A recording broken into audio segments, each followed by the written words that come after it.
Estelar, con María del Carmen Álvarez y Fausto Yepes. Operación Sin Rumbo es una investigación periodística que relata los abusos cometidos por militares ecuatorianos durante el conflicto armado interno. Esta investigación revela que los soldados han sido presionados para mostrar resultados sin una estrategia. Esta es la entrevista de Fausto Yepes. Hoy con...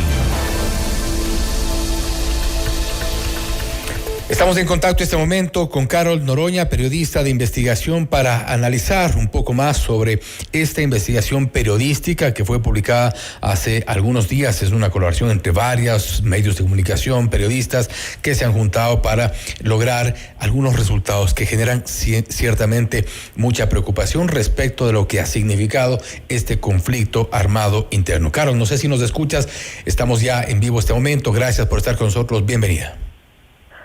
Sí, Fausto, buenas noches. Un saludo para ti, para tu audiencia. Muchísimas gracias por la invitación. Más bien espero yo que me puedan escuchar bien.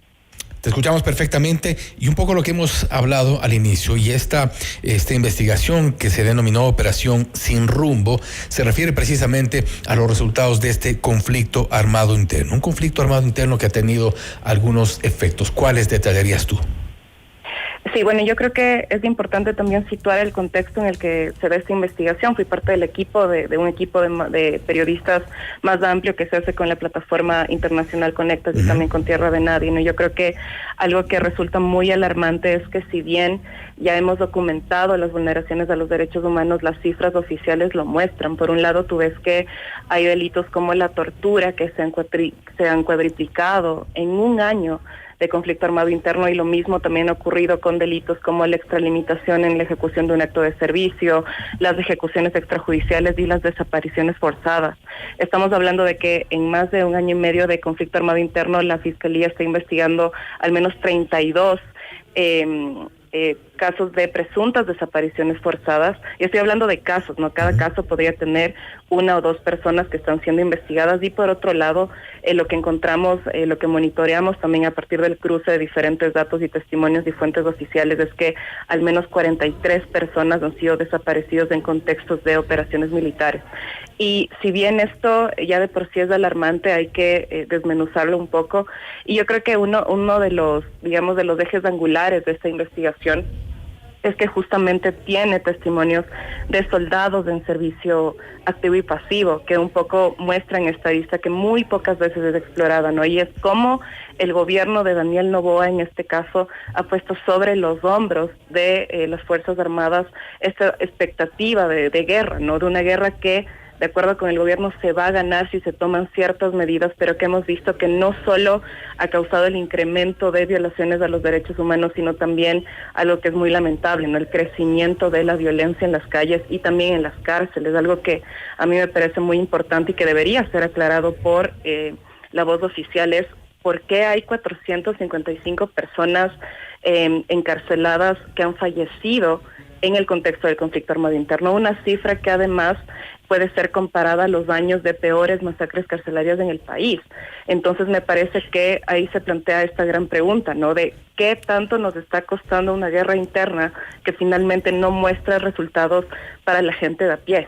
Ciertamente hay delitos que están creciendo mucho y que me parece a mí que no está cumpliendo con el objetivo principal. La expectativa de guerra tristemente se está diluyendo y hay varios matices, ¿no? ¿Cuáles son las condiciones en las que están trabajando los militares y qué pasa con las familias que han denunciado y que están exigiendo justicia por el asesinato de sus hijos, que no tenían antecedentes penales, que no representaban una amenaza inminente para que soldados militares ejerzan y apliquen el uso de la fuerza letal? Incluso en la guerra hay reglas y estas reglas no se están cumpliendo.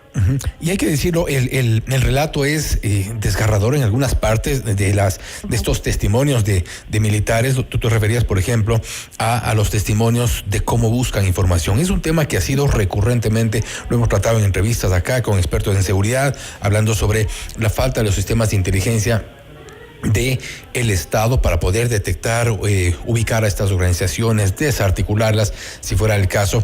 Y allí en uno de los primeros testimonios, voy a permitirme leer una parte, dice uno de los militares: nos exigen resultados, se busca que el personal militar encuentre drogas, armas, que capture a criminales. El problema es que nosotros no tenemos ni inteligencia ni información, no nos orientan hacia los objetivos específicos. Esto de por sí ya es grave. Más adelante un poco en el contexto de cómo sacan información, dice, le están aplicando submarino, es la pregunta periodística. Los torturan con corriente. Él dice: no, corriente no.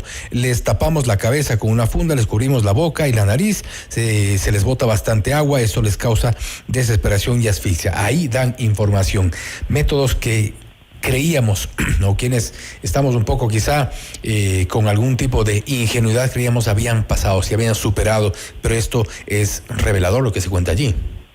Sí, por supuesto. Además que mira, lo que vemos también es que la tortura se ha convertido en eje transversal dentro de las operaciones militares. Y ojo, aquí no estamos diciendo que las Fuerzas Armadas no tengan preparación, por supuesto, son personas que se forman además bajo lógicas que incluso, que son muy duras, y que incluso si uno, por ejemplo, conversa con militares que estuvieron en la guerra con el CENEPA y militares que han sido formados de nuevas generaciones, te cuentan que incluso dentro de su formación de estas prácticas castrenses hubo también prácticas que podrían ser categorizadas como tortura. Pero luego nos ponemos a pensar, a ver, si es que en un gobierno construye un sistema de inteligencia que no solo tiene que ver con la inteligencia militar, está la inteligencia policial, en realidad todo este estamento, ¿no?, que debería construir un sistema de inteligencia que realmente sea eficaz y no una herramienta de persecución política, como ha funcionado, y de aquello hay varios ejemplos.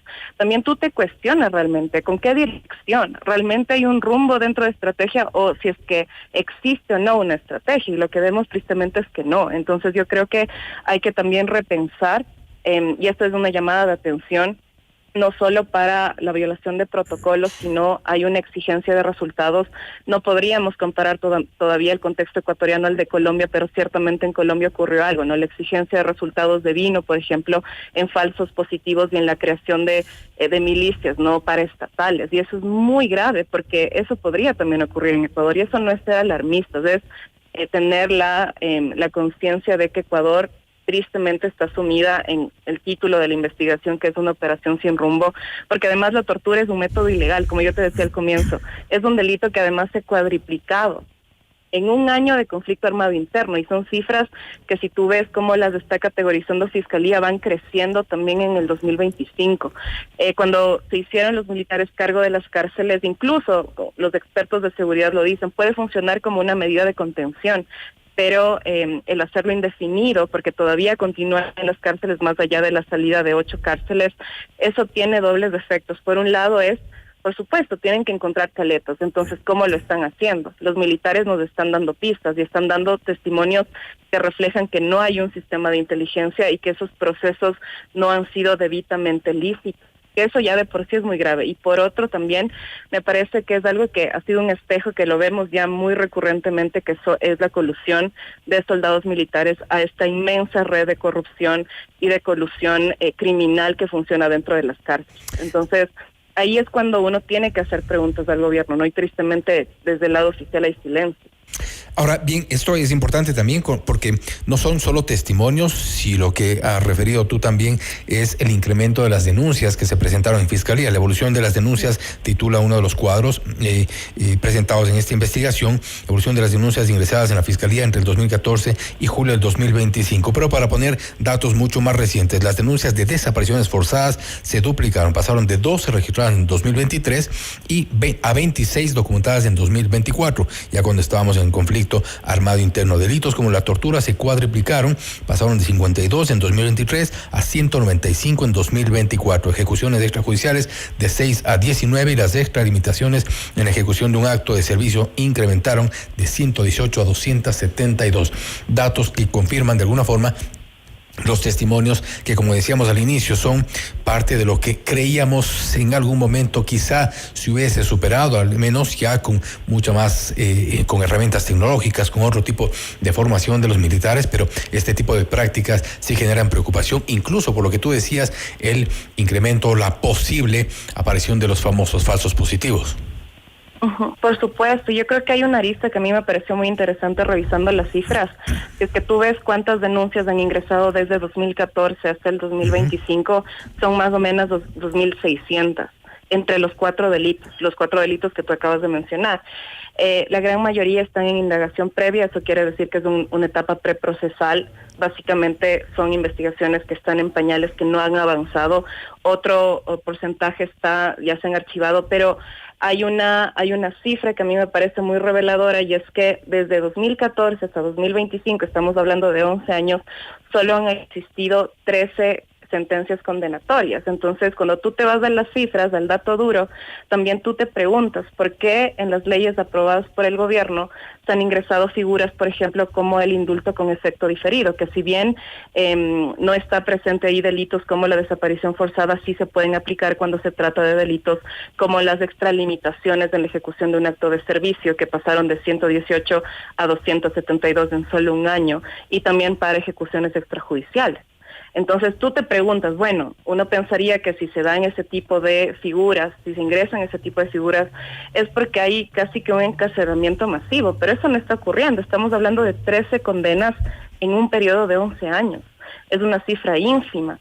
Entonces, cuando tú revisas los casos, que varios están publicados ahí con evidencia, con revisión de documentos, con videos, te vas a dar cuenta de que también hay un factor muy común, y es que en varios de estos casos el Ministerio de Defensa ha declarado la información como reservada. Entonces uno se pregunta, ¿cómo es que una persona que desaparece después de haber sido aprehendida en un evento público, como ocurrió con Dalton Ruiz en Guayas, si es que la Fiscalía pide información, por qué el Ministerio de Defensa respondería diciendo que ese tipo de operación está clasificada como reservada? ¿Por qué? Si es un patrullaje urbano, si es una presencia militar en un evento público. Entonces ya de por sí hay un muro institucional que no permite que se avancen con estas investigaciones. El caso de los niños de las Malvinas, que podría llegar a juicio, tristemente en ese caso ha habido mucha dilación también, ha habido varias argucias legales que se han hecho para que esa audiencia no llegue, pero no es el único caso. Estamos hablando de más de 40 personas desaparecidas, entre ellas también hay mujeres. Y yo creo que eso sí se debe hacer visible para que haya una respuesta. El gobierno ecuatoriano, a través de la vocera Carolina Jaramillo, se pronunció frente a los hallazgos de esta investigación, y lo único que dijo fue que efectivamente son casos que están en investigaciones, que no merece, digamos, un pronunciamiento más allá de eso, pero aseguró que los protocolos se están cumpliendo. Pero efectivamente esto no está ocurriendo. Pero la denuncia precisamente es que los protocolos no se están cumpliendo. Exacto, y hay algo que explicarle a la gente. Cuando tú estás en un conflicto armado interno, tú tienes que aplicar el derecho internacional humanitario, y eso quiere decir que tienen que aplicarse las reglas de enfrentamiento. Son protocolos internos que tienen que ser construidos por las Fuerzas Armadas de Ecuador y de cualquier otro país, y en esas reglas también, que son analizadas dentro de Operación Sin Rumbo, tú te das cuenta de que hay una que es muy lógica, además, que es la distinción. Tú tienes que distinguir entre quienes son objetivos militares que son plenamente identificados y quienes son civiles. E incluso la ley del uso legítimo de la fuerza en Ecuador, que ahí aplicas en cambio otro conjunto de normas que se llaman las normas de comportamiento, te explican también y te norman que tú como agente público tienes que aplicar el uso progresivo de la fuerza, pero en este caso tú no ves ni lo uno ni lo otro. Ves detenciones y aprehensiones que no están debidamente justificadas, y que el Código Orgánico Penal lo dice. Si tú detienes a alguien, tienes que llevarlo a la autoridad competente, en este caso la Policía Nacional o la Fiscalía, pero eso no ocurre. Son personas que no aparecen, y hay testigos, personas que de alguna manera sobrevivieron a estas operaciones, a estas detenciones, que dicen que fueron torturadas y que han demostrado más de una vez, dando sus versiones en la Fiscalía, de que no tenían ningún tipo de pertenencia a alguna banda criminal. En cada zona tiene que haber inteligencia básica, y si es que eso no está existiendo, entonces hay una responsabilidad del Estado, hay una responsabilidad del gobierno. Entonces eso es lo grave, ¿no? Eso es gravísimo. Y es evidente que no es cuestión tampoco de dar resultados por dar resultados. Ya decía también Luis Córdoba, dentro de esta misma investigación que ustedes le hacen una entrevista, Luis Córdoba decía que mientras más se les exija mucho estos resultados, solo con la sola exigencia, lo que va a provocar es que hayan mucho más abusos, y eso realmente es un tema grave que deberá ser también respondido principalmente por parte de las autoridades. Carol, lamentablemente se nos terminó el tiempo, pero estamos igual pendientes de las reacciones y obviamente estos casos que es importante que el periodismo los ponga a la luz, porque muchas veces podría quedar o pasar desapercibido. Carol, nuevamente, gracias por tu tiempo. A ti, Fausto, muchas gracias, y muchas gracias también a tu audiencia. Un abrazo muy fuerte. Gracias nuevamente. Carol Noroña, periodista de investigación, hablando sobre los efectos de la guerra interna en Ecuador a propósito de este reportaje que se ha hecho en colaboración con varios periodistas. Operación Sin Rumbo se llama, pueden ubicarlo en las redes sociales también. Es una investigación muy interesante respecto de lo que ocurre en el contexto del conflicto armado interno. No queremos cerrar esta parte sin antes insistir en pedirle una entrevista al ministro de Defensa, Giancarlo Lofredo, para poder responder a esto, que son denuncias lo suficientemente graves como para tener una respuesta por parte de las autoridades. Esto no es una acusación directamente a los ministros, a las autoridades como tal, pero hay casos, hay testimonios que generan mucha preocupación. No podemos caer tampoco en lo que ya decía Carol en su momento, lo que ocurrió en su momento en Colombia. Hacemos extensiva entonces nuevamente la invitación al ministro de Defensa, Giancarlo Lofredo, para que nos pueda acompañar en este espacio y poder tener respuestas. Esto es Notimundo Estelar, siempre bien informados. Usted está escuchando Notimundo.